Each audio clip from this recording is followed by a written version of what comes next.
tous ces bien-aimés qui se donnent pour l'œuvre du Seigneur. Et Seigneur est merveilleux. Alléluia. Il fait très chaud, mais nous avons choisi d'honorer notre Dieu. Amen. J'aime un pasteur qui me rappelait toujours quand il était du haut de la chair au pays et quand il faisait très chaud, il dit vaut mieux cette chaleur que l'enfer. Alléluia. Parce qu'en enfer, il fait plus chaud qu'ici. Que Dieu nous aide. Nous allons rapidement lire le passage de Dieu dans les livres de Jean. Jean chapitre 5, verset 1 à 9 et le verset 14. Jean chapitre 5, verset 1 à 9 et le verset 14.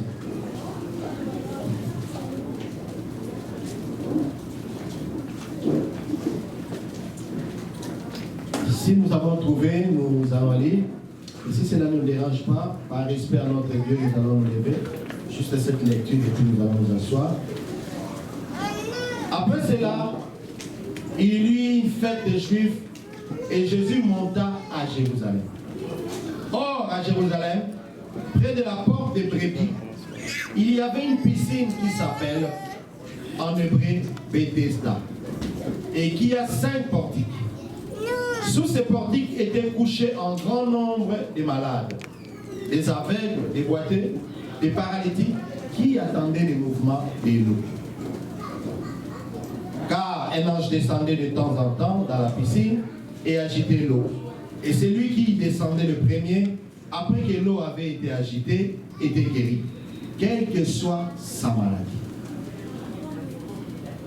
Là se trouvait un homme malade depuis 38 ans. Jésus l'ayant vu coucher, et sachant qu'il était malade depuis longtemps, lui dit, « Veux-tu être guéri ?» Les malades lui répondit, « Seigneur, je n'ai personne pour me jeter dans la piscine quand l'eau est agitée. Et pendant que j'y vais, un autre descend avant moi. Lève-toi, lui dit Jésus, prends ton lit et marche. » Aussitôt cet homme fut guéri. Il prit son lit et marcha. Le verset 14. Depuis, Jésus les trouva dans le temple et lui dit, « Voici, tu as été guéri, ne pêche plus, de peur qu'il ne t'arrive quelque chose de pire. » Nous allons répéter le verset 14. Depuis, Jésus les trouva dans le temple et lui dit, « Voici, tu as été guéri, ne pêche plus, de peur qu'il ne t'arrive quelque chose de pire. » Amen. Merci, nous allons nous asseoir. Bien aimés, pendant ces quelques minutes, nous allons réfléchir sur cette lecture que nous connaissons du reste, cette histoire de ces paralytiques de la piscine de Bethesda que nous connaissons mieux. Mais Dieu a voulu aujourd'hui nous rappeler quelque chose de très important. En ce moment où le monde vit des perturbations, en ce moment où le monde vit dans la confusion, en ce moment des temps de la fin où Jésus-Christ a dit, vous verrez le mal à mal prendre de l'ascendance sur les biens. En lisant ces récits, nous commençons par faire d'abord un constat. Le constat, c'est quoi? C'est qu'il s'agissait un homme malade, paralytique, qui était malade depuis 38 ans. Je ne connais pas son âge, mais je sais seulement que pendant 38 ans, il était malade. Et il y a aussi un autre constat, c'est qu'il était couché là, à côté de la piscine, et il n'y avait personne pour le jeter dans l'eau. Chaque fois qu'un ange descendait pour agiter l'eau, il avait l'impression d'être seul. Il faisait peut-être un effort, je ne sais pas, peut-être en rampant par le ventre comme un serpent, pour se jeter dans l'eau, mais il y avait déjà quelqu'un d'autre dedans. Parce que quand Jésus lui pose la question, veux-tu être guéri? Il dit, il n'y a personne pour me jeter dans l'eau. Chaque fois quand je me précipite, il y a déjà dedans. Or, la loi dans l'eau, là, c'était quoi? Quand l'ange agite l'eau, celui qui se jette le premier était complètement guéri de sa maladie, quelle que soit la maladie. Alors, vous comprenez que ce gars, je ne sais pas combien d'années il a fait devant ses portées, Papa Paul, on dit qu'il était malade depuis 38 ans. Est-ce qu'il a fait 38 ans à côté là, couché? Cela veut dire que tous les jours, faisons 38 multiplié par 365 jours, tous ces jours, il voyait comment l'ange agitait l'eau et comment les gens se jetaient, ou les gens étaient aidés à être jetés dans l'eau et lui était toujours là, il n'y avait personne. Ça, c'est le constat. Bien aimé, c'est vrai qu'il y a des situations qui nous arrivent dans la vie où nous avons vraiment l'impression que nous sommes restés seuls. Il y a des situations qui nous arrivent dans la vie où nous avons vraiment l'impression que là, nous sommes au bout, nous avons les secours de personne. Nous vivons parfois une solitude au point que nous avons l'impression que personne d'autre ne peut nous aider. Alléluia. Oui, ça arrive. Élie a connu ça aussi. Élie, celui-là qui a défié les prophètes de Baal. Élie, celui-là qui a crié et le feu descendit et a brûlé l'Holocauste. Élie aussi avait peur. Élie aussi s'est senti seul. Il a fui, il est allé se cacher. Parce que Jézabel avait juré pour sa mort. Et il dit à Dieu, il a tué tout le monde. Je suis resté seul. Ce sentiment d'être seul arrive à chacun. À des moments différents, on peut se sentir seul. C'est ça le constat, bien aimé. C'est ça le constat. L'homme cherche le secours, mais il ne voit pas le secours. Et il a l'impression d'être abandonné. Et l'homme est dans la tristesse. L'autre constat, c'est que le quotidien de cette personne était caractérisé par le fait qu'il observait. Il observait et il savait que c'est d'habitude comme ça. Je me demande même s'il pouvait encore espérer une guérison, parce qu'il n'y avait personne. Jésus vient lui poser une question claire: veux-tu être guéri? Je ne sais pas quelle était la réponse, mais lui dit: je n'ai personne. Parce que lui, il avait compris dans sa vie que la méthode de la guérison ne pouvait venir que par le fait d'être jeté dans l'eau. Alléluia. C'était ça. Donc sa vie était devenue comme étant modelée de sorte que ça ne pouvait venir, la guérison ne pouvait venir que par cette voie-là. Il faut que quelqu'un te prenne et qu'il te jette dans l'eau. C'est comme ça que quand il a vu Jésus venir, il a compris que peut-être cet homme peut rester jusqu'à ce que l'ange jette l'eau. Comme ça, lui peut m'aider à jeter dans l'eau. Ça, c'est moi qui dis. Parce que comment il peut répondre à Jésus que je n'ai personne pour me jeter dans l'eau? C'est qu'il cherchait une personne pour le jeter dans l'eau. Alléluia. Bien aimé, le constat aussi est que peut-être tu cherches quelqu'un pour t'aider dans ces problèmes que tu as. Tu cherches une solution de tes propres efforts, de tes propres paroles. Tu regardes autour de toi, ce qui n'est pas mauvais. Mais je voulais seulement te dire une chose. C'est que Jésus n'est pas loin de toi. Alléluia. Jésus n'est pas loin de toi. C'est ça le quotidien d'un homme. Un homme qui est rempli par la désolation. Un homme qui est rempli par la tristesse. Un homme qui est rempli par l'angoisse. Dans ce que nous avons lu, il s'agit de cette paralytique. Mais ce paralytique, c'est peut-être moi. Ce paralytique, c'est peut-être toi. Notre paralysie, notre maladie, ce n'est pas l'handicap physique. Non, c'est peut-être cet handicap de cœur. Nous avons un cœur qui pleure. Nous avons un cœur qui est rempli d'amertume. Nous avons un cœur qui est rempli de découragement, rempli de désolation. Parce qu'on a essayé, 38 ans après, rien du tout. Je pense même que cet homme, il n'y avait plus de théories qui pouvaient le convaincre. Parce qu'il en a vu. Il en a vu. Alléluia. Pierre dit à Jésus, il dit: Maître, nous avons péché toute la nuit. Et par modestie, il n'a pas voulu dire à Jésus que non, moi là je suis l'expert dans la pêche. Il s'est limité: nous avons péché toute la nuit et nous n'avons rien trouvé. Mais sur ta parole, nous jetterons du filet. Parce que là où Jésus leur a demandé de jeter, ils sont passés aussi par là.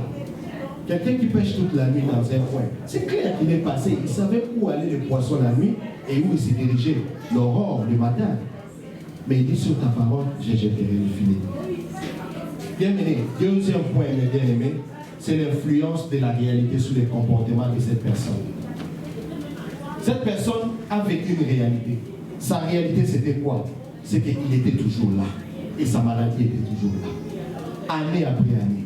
Et qu'il n'y avait personne. Il voyait comment les gens étaient guéris, ils criaient des joies, ils sautaient, ils battaient, mais lui, il était toujours là. Je suis sûr même que pendant les 38 ans là, il voyait des gens qui venaient, juste on l'a amené hier, on a veillé, et à 4 h du matin, c'est pas à quelle heure l'ange descendait, on jette la personne, il est guéri, il n'a fait que 2 jours là. Et lui il dit: mais moi ça fait une trentaine d'années. C'était cette situation-là. Bien aimé, il s'est prouvé que moi et toi, nous sommes dans cette situation où les réalités que nous vivons ont changé notre façon de voir les choses, ont même affecté notre foi au point de diluer la parole de Dieu, ont même affecté notre foi au point que la parole de Dieu devient juste comme des slogans. Quand on les dit, on croit pour un moment, mais quand on sort, quand on est dans un autre milieu, qui est les milliers de l'église, on commence à douter même de ce qu'on a écouté. On commence à douter même de ce qu'on a confessé comme la foi. Pourquoi? Parce que c'est toujours la même chose. On vit toujours la même chose. Si nous voyons dans Jean 5, 6 à 7, là où nous avons lu, la Bible dit, Jésus l'ayant vu couché, et sachant qu'il était malade depuis longtemps, lui dit, veux-tu être guéri? Au 7, il ajoute, il dit, les malades lui répondent, Seigneur, je n'ai personne pour me jeter dans la piscine quand l'eau est agitée. Et pendant que j'y vais, un autre descend avant moi. Alléluia. Après, quand on dit, bon, je suis habitué à prier, je suis habitué à faire ceci, je suis habitué à faire l'église, mais où est le changement? Mais où est la main de Dieu? Mais ça fait très longtemps, non?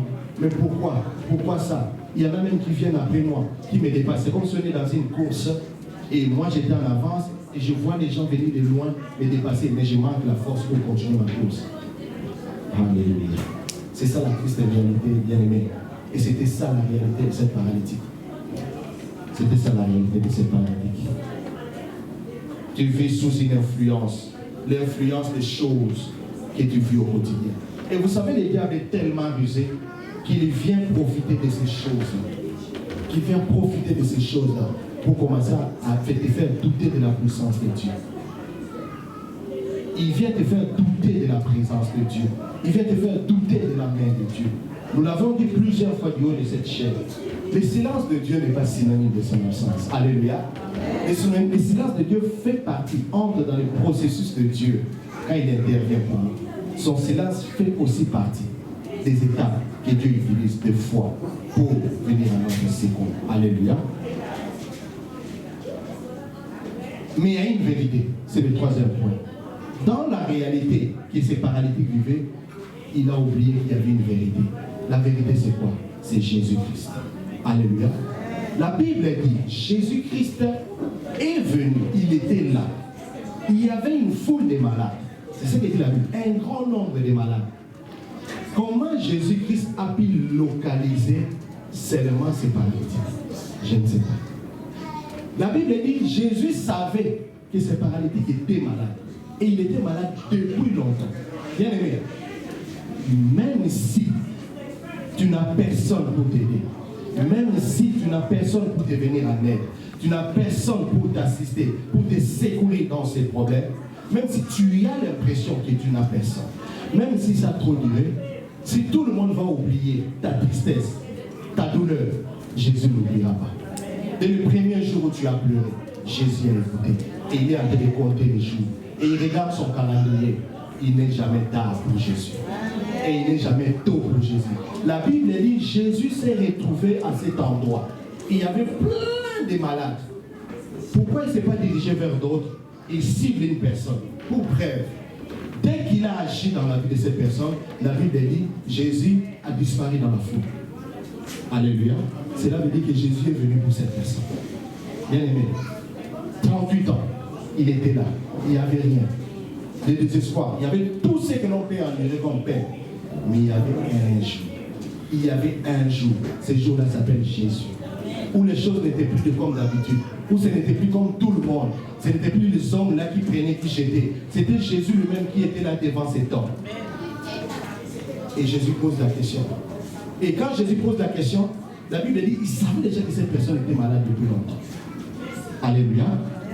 Jésus, c'est la vérité. La vérité, c'est quoi? La vérité, c'est que sa maladie n'allait pas détruire sa vie tant qu'il n'avait pas fait la rencontre avec Jésus. Alléluia. 38 ans. Bien aimé, vous savez, la maladie, ce n'est pas seulement le fait d'avoir les microbes centrés. Rien que le fait d'être dans la solitude, on vit une situation au-dedans de soi, et on fait la dépression. On a plein de bien-aimés qui sont dans les domaines médicaux. Ils savent Tu peux passer du normal à la dépression et puis tu commences à déprimer. Et puis après, c'est comme ça que vous voyez beaucoup de cas, des situations compliquées, des gens qui se donnent même la mort sur cette terre. Cela veut dire que 38 ans de cette maladie-là avec cette personne, qui voyait les autres guéris, ce n'était pas facile. Mais la vérité, la première vérité, c'est que sa maladie n'allait pas le détruire. Parce que Jésus n'était pas encore là. Alléluia. C'est comme à la fête de Cana, aux noces de Cana. Jésus, il vient toujours en son temps. Je ne vais pas dire les derniers, mais quand lui vient, il clôture les choses. Alléluia. Première chose. Deuxième chose, peu importe le temps que son problème a duré, Jésus-Christ a fini par les secourir. Il a fini par les secourir. Il a fini par les secourir. Et le secours de Jésus ici, c'est drôle. Jésus vient les secourir, mais il n'utilise pas les méthodes des hommes. Bien aimé, Dieu n'a pas besoin des méthodes des hommes pour te venir à l'aide. Il n'a pas besoin des méthodes des hommes pour intervenir à ton cas. Je peux te rassurer ce matin que Dieu reste Dieu. Et pendant que toi tu t'agis, il est tranquille sous son trône. Tranquille. Il t'a déjà localisé. Il t'observe. Alléluia. Il t'observe. Jésus se présente devant la foule. Il ne s'occupe pas du reste. Il ne pose pas les questions à d'autres personnes. Il vient directement vers cette personne. Veux-tu être guéri? Mais qui a dit à Jésus que cette personne était malade? Et qui lui a dit que c'est depuis longtemps qu'il est là? Et la personne répond. Jésus ne s'intéresse même pas à sa réponse. Il dit, lève-toi, prends ton lit et marche. Ce n'était plus long. Alléluia. Jésus, pour intervenir dans ta vie bien-aimée, il n'a pas besoin des moyens que les autres ont utilisés pour trouver la solution au problème. Non. Il peut te donner à sa manière. Alléluia. Pendant que toi tu es assis, tu attends peut-être quelque chose, mais tu ne sais pas que les anges eux-mêmes te précèdent dans ta situation pour plaider à ta faveur. Yes. Tu ne sais pas. Tu dors, tu te réveilles le matin, la nuit, le monde des ténèbres a signé ton arrêt de mort. Toi, était planifié pour t'aider que tu sors et que tu trouves un accident sur la route et que tu meurs. Mais le matin, tu pars, tu rentres le soir et ils regardent dans leur tableau. Mais pourquoi il est toujours vivant? N'est-ce pas qu'on avait déjà tous scellé la nuit? Parce qu'il y a des anges qui campent tout autour de toi. Et Dieu veille sur ça. Pourquoi? Parce qu'il sait que ses promesses s'accompliront certainement dans ta vie. Et tant que ces promesses ne s'accomplissent pas encore, Dieu ne lâchera pas. Tu as l'impression que Dieu est silencieux. Oui, il peut peut-être être silencieux parce que tu t'attends à quelque chose, mais Dieu n'est pas absent. Alléluia. Dieu n'est pas absent. Il est au contrôle. Il est au contrôle. Sauf que toi, tu veux voir les choses telles que toi, tu le veux en tant qu'homme. Comme c'est paralytique, il voulait voir quelqu'un pour le prendre, qui les prenne et les jette dans l'eau. Jésus n'avait pas besoin de déployer son énergie pour les jeter dans l'eau. Parce que Jésus lui-même, c'était plus que l'eau. Alléluia. Jésus lui-même, c'était plus que l'eau. Sa parole suffisait. Bien aimé, la parole de l'Éternel suffit pour te changer de situation, changer de cap, t'enlever d'un endroit à un autre. Et croyez-moi, Dieu le fait pour nous. Amen. Et nous voyons cela dans Job 19, verset 25. Nous allons aller. Job 19, verset 25.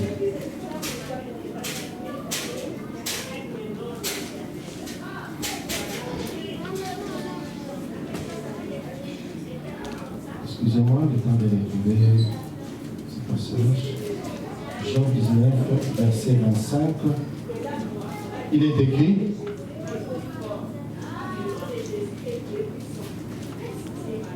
Job 19, verset 25.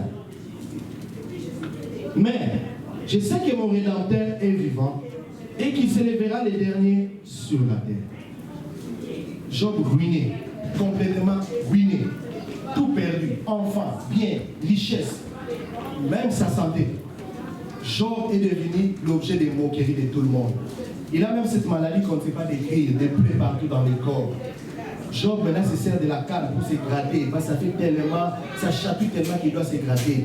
Job est devenu bon à rien, du jour au lendemain, du plus riche, du bien-aimé de l'Éternel, au plus malheureux. Et à ce moment-là, il commence à recevoir des conseils de tout genre. Mais Job arrive à dire, je sais que mon Rédempteur s'élèvera les derniers sur la terre. Alléluia. Ton Rédempteur s'élèvera, bien-aimé. Ne t'occupe pas de la foule. Ne t'occupe pas du nombre. Du reste, Dieu se suffit à lui-même. Il n'a pas besoin de l'aide humaine. Il est lui-même Dieu. Il est capable de te localiser. dans la foule. Il est capable de venir vers toi pendant que la foule est presse. Et nous avons vu ça avec cette femme à la perte de sang. Coincée de tous côtés, même pour passer, il faut créer un passage. Jésus dit, quelqu'un m'a touché. Et les disciples disent, qu'est-ce qui se passe? Mais c'est plein de monde qui te touche ici parce que tu veux postuler de partout. Non. Quelqu'un m'a touché. C'est quelque chose de sorti de moi. Bien aimé, ton Dieu est celui qui s'élève le dernier. Alléluia. Comme je l'ai dit, Dieu n'a pas besoin des moyens humains pour venir au secours de l'homme. Et il a démontré ça à ses paralytiques. Pendant que lui l'attendait, quelqu'un le lève pour le jeter dans l'eau. La parole a suffi pour qu'il reçoive la guérison. Pendant qu'il était malade pendant 38 ans. Donc Dieu est capable de tout guérir. Et nous voyons cela dans Luc 18, 27. Luc 18, 27.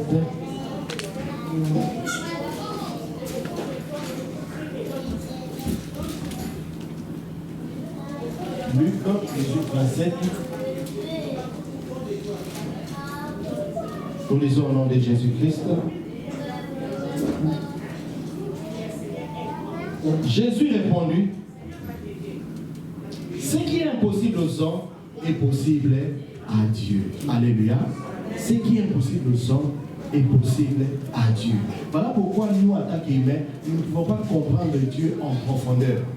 Parce qu'il y a des choses que notre intellect ne peut pas concevoir ou comprendre. Ces choses-là, on les appelle les impossibles. Mais ces impossibles, dans les dictionnaires de Dieu, ils sont possibles. Alléluia.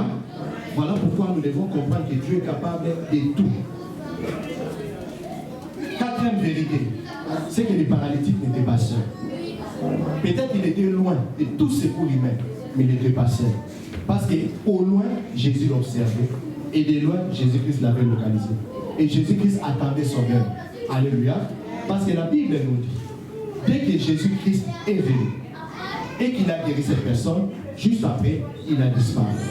Il s'est arrangé pour quitter les lieux. Jésus, selon la Bible, n'a pas guéri des personnes ces jours-là à Bethesda. C'était une seule personne. Une seule personne. Bien-aimé, Jésus-Christ est capable de te faire du bien comme il n'a jamais fait à quelqu'un sur cette terre. Le problème, c'est que nous sous-estimons. Nous sous-estimons et nous sous-estimons le Dieu que nous servons. Nous sous-estimons le Dieu que nous prions. Alléluia. Dieu est capable de te donner. C'est-à-dire quoi? Tu fais tes prévisions, tu mets ta limite ici, tu dis, bon, moi là, oui, 80%, je crois que c'est correct. Ce serait vraiment suffisant pour moi, je vais me réjouir. Mais Dieu t'amène à 95%. Depuis que ça commence, oui. Je ne sais même pas comment ça commence. Je ne sais pas comment cela est arrivé. Moi, papa Paul Oneta est parti une fois rendre visite à un bien-aimé. Dieu a fait grâce, il a acheté à Terrebonne et il nous disait une chose, j'ai retenu une phrase. Il dit, quand on est arrivé, j'étais avec mon épouse, on était là, on attendait, il y avait une file de gens qui défilaient pour visiter avant nous. Mais quand je voyais les gens de parking, leur voiture, ma voiture là ne pouvait même pas avoir la place. Il dit, c'était des Québécois, mais bien nantis, qui visitaient avant nous. À un moment d'ailleurs, j'ai dit même au côté, j'ai dit, bon, ici ça ne sert pour rien. On part quand même. Mais parce que Dieu est Dieu, Dieu a fini par à leur donner cette place-là. Vous voyez comment Dieu est top? C'est quand tu te vois que tu ne représentes rien. Tu ne vaux rien. Tu n'as rien. Que Dieu utilise ces rien-là pour manifester sa puissance. Pour éclater sa gloire. Le problème, c'est toi. Le problème, ce n'est pas Dieu. Nous réagissons exactement comme ces paralytiques. Jésus te pose la question, veux-tu être guéri? Il dit, Seigneur, mais comment je vais être guéri? Mais ça fait longtemps que je fais de la même prière. Les messages là, ce sont les mêmes prédications qu'on attend. C'est comme si on passe devant pour nous calmer un peu les esprits, nous calmer les morales. Bien aimé, on ne passe pas devant pour calmer les morales. C'est Dieu que nous prêchons, nous l'avons connu, nous l'avons vécu et nous le vivons du jour au jour. Alléluia. Il est vrai, il est réel. Et moi je t'encourage de continuer. Moi je t'encourage de continuer. Tu n'as aucune raison de lâcher. Alléluia. Aucune raison de lâcher. Du reste, tu es du bon côté. Je pense que si c'est paralytique, ça fait qu'un jour Jésus va venir. Il serait là tout le temps en train de chanter, bien qu'il couché, en train d'adorer Dieu. Il avait même regretté son temps de détresse. Alléluia. Des fois, nous gaspillons notre énergie. Des fois, nous gaspillons notre énergie. Le temps de joie que Dieu nous a donné, Satan nous l'arrache pour nous communiquer la tristesse, nous communiquer la douleur. pour que nous soyons dans cet état-là. Satan veut nous voir comme ça. Alléluia. Ne donnons jamais l'occasion au diable. Nous sommes les enfants du roi des rois. Nous sommes les enfants du roi des rois. Alléluia. Les cieux et la terre appartiennent à notre Père. C'est comme ça que tu es au Canada ici. Les cieux et la terre appartiennent à ton Dieu. C'est comme ça qu'il a fait en sorte que tu te retrouves ici. Et il n'a pas fini avec toi. Alléluia.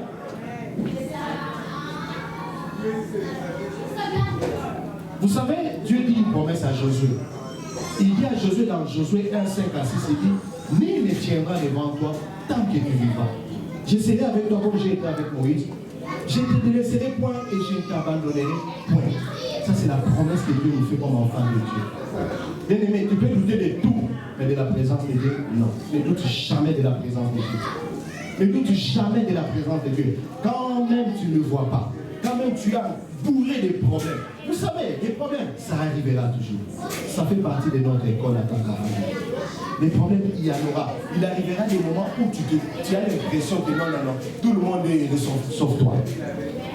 Et tu peux même tomber dans l'envie. Tu regardes et tu dis, ah, celui-là, vraiment, il est toujours souriant. Moi, là, vraiment. Non. Peut-être qu'il a plus de problèmes que toi. Sauf qu'il a compris. Il a compris que Dieu ne nous abandonnera jamais. Et il s'efforce de rester joyeux malgré la douleur. Il s'efforce de rester joyeux malgré la tristesse. Il s'efforce de rester accroché à Dieu malgré les situations. C'est ça l'unique différence. Alléluia. Dans Ésaïe 41, 10, Dieu dit, il dit au peuple d'Israël, ça c'est Ésaïe qui l'aime, ne crains rien car je suis avec toi.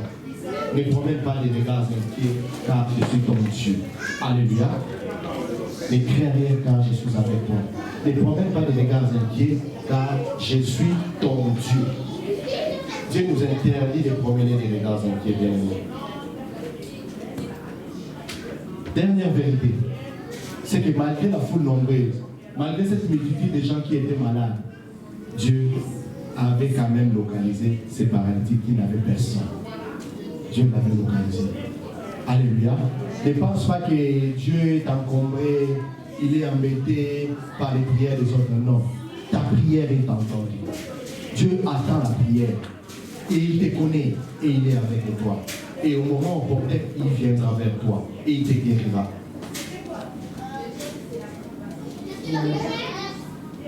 Nous passons à un point, c'est la recommandation de Jésus. Après, on va parler de la vérité. Mais qu'est-ce que Dieu nous recommande? Qu'est-ce que Dieu a recommandé à ses paralytiques? La recommandation de Jésus. La Bible dit, Jésus a disparu de la foule. Aussitôt guéri, il est parti, le gars est resté seul. Et puis quand le gars est sorti, il a croisé les sacrificateurs qui lui ont posé la question. Il dit, mais pourquoi tu portes? Parce qu'à cette époque-là, dans les Juifs, les jours du sabbat, on ne faisait rien. On ne pouvait même pas soulever une charge. Il se promenait avec. Parce que ça, c'est travail. Il devait rester comme ça sans rien faire. Et il voit ces paralytiques avec, je ne sais pas, sa natte ou quoi qu'il transportait. Il dit, mais toi, tu ne sais pas que c'est le sabbat. Pourquoi tu transportes cette histoire? Tu as fait le travail, donc tu as affaire à la loi. Il dit, non. Moi, ce que je sais, c'est que c'est lui qui m'a guéri. Il m'a dit, prends ton lit. Lève-toi, prends ton lit et marche. C'est comme ça que j'ai pris mon lit et je marche. Bien aimé. La Bible dit, on lui pose la question, c'est qui celui qui t'a guéri? Il dit, je ne le connais pas. Je ne sais pas. Quand il m'a guéri, il est parti, je ne l'ai plus revu. Mais la Bible dit, quelques jours après, c'est comme si Jésus était en train de surveiller ses gars. Alléluia. Quelques jours après, Jésus va dans le temple, il croise ses gars et il les repère. Je ne sais pas s'il a retenu son visage, mais Jésus arrive quand même à les repérer. Bien aimé, nous n'allons jamais échapper à la face de Dieu. Dans tout ce que nous sommes et dans tout ce que nous faisons, nous n'échapperons jamais à la présence de Dieu. C'est pourquoi nous devons faire très attention. Partout où nous sommes, là où nous mangeons, là où nous couchons, là où nous travaillons, nous devons refléter que nous sommes vraiment enfants de Dieu. Parce que les yeux de Dieu sont sur nous. Il nous regarde. Jésus vient vers ces gars. Dans Jean 5,14, nous l'avons lu. Il nous regarde. Il dit, ah, maintenant que tu as été guéri, ne pêche plus. De peur qu'il t'arrive quelque chose de pire. Alors si nous réfléchissons un peu dans le français là, quand on dit plus, cela veut dire qu'il y en avait. N'est-ce pas? Si j'ai dit ne pêche plus, c'est que tu as péché par le passé. Comment Jésus a su que ces gars ont péché par le passé? moi et toi nous ne savons pas. Mais parce qu'il est Dieu, c'est que Jésus, en regardant cet homme, en ayant compassion de lui, en les guérissant, il a su lui son passé aussi. Et il a compris que ces gars ne vivaient pas correctement aussi. Alléluia. Je ne sais pas si le fait de ne pas vivre correctement qui lui a attiré cette maladie, ça je ne saurais le dire parce que la Bible ne le dit pas, mais au moins Jésus lui rappelle de ne plus pécher. Et il lui dit maintenant que tu as guéri. Mais pourquoi Jésus ne lui a pas dit le jour où il lui avait guéri? Pourquoi il vient nous parler dans le temple? Peut-être que Jésus-Christ a remarqué que les gars étaient dans l'euphorie de la guérison. Alléluia. L'euphorie de la guérison. Bien aimé, deux fois, ce que Dieu a accompli dans la vie d'un homme peut amener l'homme à être tellement joyeux et à oublier même ses repères. Alléluia. Dieu peut tellement te bénir à un moment donné, si tu n'es pas très vigilant, tu commences à te permettre certaines libertés que tu ne devais pas avoir en tant qu'enfant de Dieu, sous l'influence de la bénédiction. Mais or, le diable est tenté de chuchoter dans ton oreille. Ah, mais tu es déjà béni, non? Mais essaye quand même ça. Tu es déjà béni, non? Mais tu n'es plus de cette classe-là. Il y en a même qui fuient l'église. Mais cette église-là ne te convient plus. Il faut aller dans l'église des riches. Tu es déjà béni, non? Cette voiture-là ne te convient plus. Achète une Rolls. Il n'y a pas de mal quand l'homme veut se plaire en achetant une Rolls. Mais c'est quoi la motivation qui est cachée derrière cette Rolls? Est-ce que c'est pour séduire les autres? Est-ce que c'est pour enorgueillir? Est-ce que c'est pour se taper la poitrine? Alléluia. Et des fois, on oublie que la source de la bénédiction, c'est Dieu. On commence à dire aux gens, ah oui, mais bon, vous savez, j'ai pu l'avoir. Hein. On oublie même que c'est la grâce de Dieu. On refuse même de dire aux autres que non, Dieu m'a visité. On ne veut pas témoigner. On cache Dieu. On commence à se taper la poitrine. Jésus lui dit, maintenant que tu es guéri, ne pêche plus. Ne pêche plus. Tu es dans l'euphorie. Tu as retrouvé tes membres, tes pieds, d'accord, mais ne pêche plus. De peur que les pires t'arrivent. Alléluia. C'est quoi péché, bien aimé? Péché, c'est désobéir à Dieu. Péché, c'est désobéir à Dieu. Péché, c'est refuser de suivre les commandements de Dieu. Péché, c'est faire sa propre volonté et non la volonté de Dieu. Et nous péchons à plusieurs dimensions. C'est là que Dieu se révèle à nous. Nous péchons à plusieurs dimensions. Et nous allons lire dans Deutéronome 8, verset 11. Deutéronome 8, verset 11. Ça, c'est Dieu lui-même qui parle à Israël. Après avoir amené Israël, et ils sont tout près de Canaan, ils voient la terre promise, ils sont contents, ils chantent. Dieu leur dit, gardez-vous. Gardez-vous d'oublier l'Éternel votre Dieu. Nous allons lire Deutéronome 8, 11. Garde-toi d'oublier l'Éternel ton Dieu, au point de ne pas observer ses commandements, ses ordonnances et ses lois que je t'ai prescrits aujourd'hui. Alléluia. Garde-toi. Garde-toi. Bien-aimé, quand tu vas voir la bénédiction de Dieu atterrir chez toi, quand tu vas voir l'Éternel donner solution à ton problème, quand tu vas voir l'Éternel se manifester dans ta vie, dans ta famille, garde-toi d'oublier l'Éternel ton Dieu. Garde-toi. Garde-toi. Garde-toi. Pourquoi? Parce que si tu l'oublies, si tu t'éloignes de lui, si tu ne te souviens plus de ses commandements, bien aimé, la pire des choses va arriver.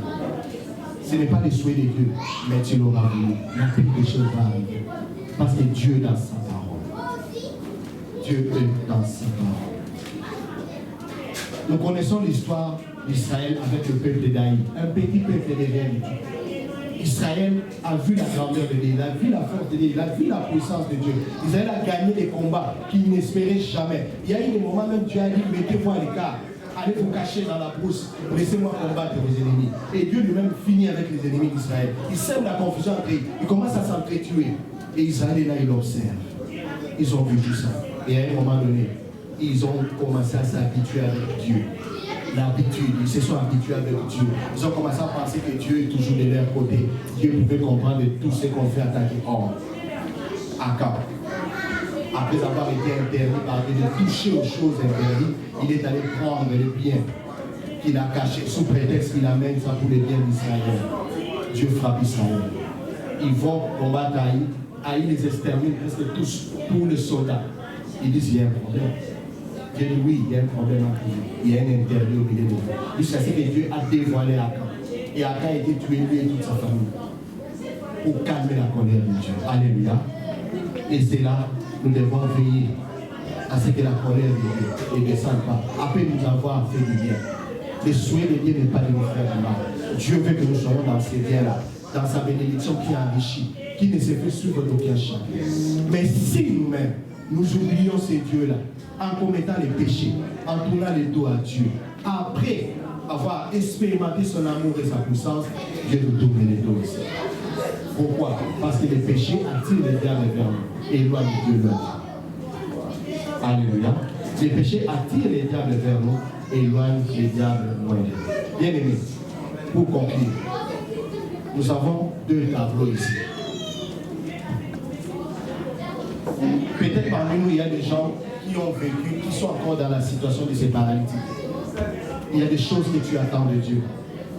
Tu pries, tu pleures, tu es là, Syrie. Autant, Dieu ne t'a pas oublié, il te voit. Et Dieu te rappelle aujourd'hui.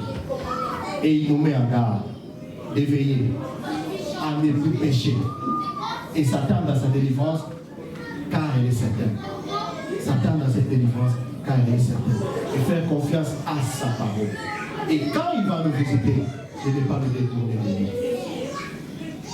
Quand le Seigneur va combler ton cœur de joie, garde-toi de ne pas oublier l'Éternel, ton Dieu, dans n'importe quel domaine de ta vie. Deuxième tableau, c'est le tableau de ceux-là que Dieu a déjà visité. Dieu s'est manifesté dans leur vie. Comme le cas de ces bien-aimés qui témoignaient quand on est allé leur rendre visite, comment Dieu lui a donné cette concession. Oui. Dieu peut-être dans ces cas-là, tu as vu la main de Dieu. Mais tu te trouves à quel niveau aujourd'hui? Dieu te rappelle une chose. Garde-toi de ne pas abandonner ton Dieu. Afin que les pires ne t'arrivent pas. Ce n'est pas le souhait de Dieu. Mais vous savez, le diable, l'accusateur, va se précipiter pour nous accuser auprès de Dieu. Il dit, n'est-ce pas que tu as béni Gabriel? N'est-ce pas que tu as comblé son cœur de joie? N'est-ce pas que tu as donné une paix intérieure? Mais regarde ce qu'il est en train de faire. Regarde, là il affiche un tableau de tous mes péchés devant Dieu. Et Dieu, comme il est dans sa parole, Dieu ne pourra rien lire. Et là, je serai à la merci du diable. Et c'est ce que Dieu ne veut pas. Voilà pourquoi il nous rappelle ce matin. Bien aimé, je ne sais pas, pendant que Dieu parlait à chacun de nous, dans quel contexte tu t'es situé. Jésus-Christ vient à ton secours. C'est ça le thème d'aujourd'hui. Jésus-Christ vient à ton secours. Mais il te donne aussi des mises en garde pour que ce secours-là, il est certain, il va venir, ou il est déjà là. Mais dans quelle position tu vas recevoir ce secours? Il dit ne pêche plus, ne pêche plus pour que les pires ne t'arrivent pas. Mais si tu sais comme dans ta vie que tu as des choses que tu fais qui ne plaisent pas à Dieu, avant que les pires ne t'arrivent, l'occasion nous est donnée, bien aimés, de nous repentir. Et il est juste fidèle pour nous pardonner. Il est juste fidèle pour nous accorder son pardon et nous réconcilier avec lui. Si cela ne nous dérange pas, nous allons nous lever. Nous allons nous lever et fermer nos yeux. Bien aimé, ce moment, ce n'est pas vraiment un spectacle, mais c'est juste l'occasion que Dieu nous donne par rapport à sa parole, pour que nous puissions être sincères avec lui. Du reste, le plus important, c'est Dieu. Ce n'est pas ces hommes qui nous entourent. Dieu veut que nous soyons sincères avec lui. Et tu te retrouves dans l'une des situations que nous avons décrites ici. Est-ce que tu peux commencer à prier? Tu peux commencer à parler. Il est là pour t'écouter. Et c'est pourquoi il a permis que tu sois là et que tu écoutes cette parole. Seigneur, nous voulons te dire merci. Parce que ta parole est comme la pluie. Il ne rentre pas envers toi sans arroser la terre. Je sais que tu as arrosé nos cœurs par ta parole ce matin. Tu nous as rappelé ces choses peut-être que nous avons ignorées.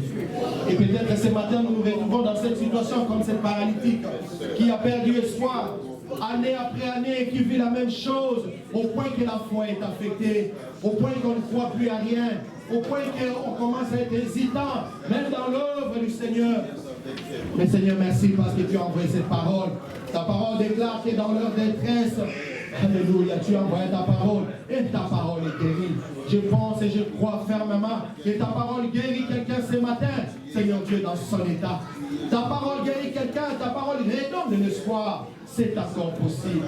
C'est encore possible avec toi. Ce matin, Seigneur Dieu, c'est encore possible de commencer un nouveau départ avec toi. Merci Père, dans ta miséricorde, tu es là pour nous pardonner. Tu n'es pas là pour nous condamner, Seigneur. Voilà pourquoi tu as envoyé ta parole ce matin. Je prie, Père éternel, en attendant que tu te manifestes dans ma vie, dans la vie de ces bien-aimés. Laisse que, Seigneur, tu affermisses notre foi. Laisse que tu nous donnes de quoi être debout et ferme dans notre foi. Comme ces paralytiques, que les années, que l'habitude n'ait aucune influence sur notre foi chrétienne. Que nous restons attachés à toi. Confiants en toi, l'Éternel. Seigneur, s'il y a parmi nous quelqu'un qui a été visité puissamment par toi, qui a été béni par toi, mais qui par la suite a péché ou a oublié que c'est toi la source de sa bénédiction, nous prions, Seigneur, que ta miséricorde lui soit accordée ce matin. Que ta miséricorde lui soit accordée ce matin, Père. Pardonne, pardonne et réconcilie-toi avec chacun de nos pères. Et laisse que nous demeurions dans ta présence. Seigneur, merci pour cette église. Et merci pour ton peuple en ce lieu. Et dis dans ta parole, tu as demandé à la maison de Jacob de te chercher, mais ce n'est pas en vain. Pierre vient devant toi, Jésus, il dit, nous avons tout laissé, nous avons tout quitté, nous avons tout abandonné. Qu'est-ce que nous aurons en retour? Seigneur, tu dis, nous gagnerons sur cette terre et dans le ciel la vie éternelle. Merci pour ta promesse qui est certaine. Et je crois fermement à ta parole. Et je crois à cette parole. Je le sais dans mon cœur. Je le sais dans le cœur de mon bien-aimé et ma bien-aimée. Parce que tu es vivant. Si tu es resté, Seigneur, même dans le tombeau, si la terre t'a vomi, c'est parce que tu n'as pas été conçu pour être retenu par la terre. Seigneur Dieu, tu es Dieu pour toujours. Et nous croyons à tes miracles. Nous croyons à ta main puissante et agissante. Et laisse que ta parole fasse ses effets dans chaque cœur. Laisse que ta parole fasse ses effets dans chaque vie. Laisse que ta parole nous montre les chemins. Que toute la gloire te revienne à jamais. À jamais. Merci Seigneur parce que tu es fidèle. Alléluia.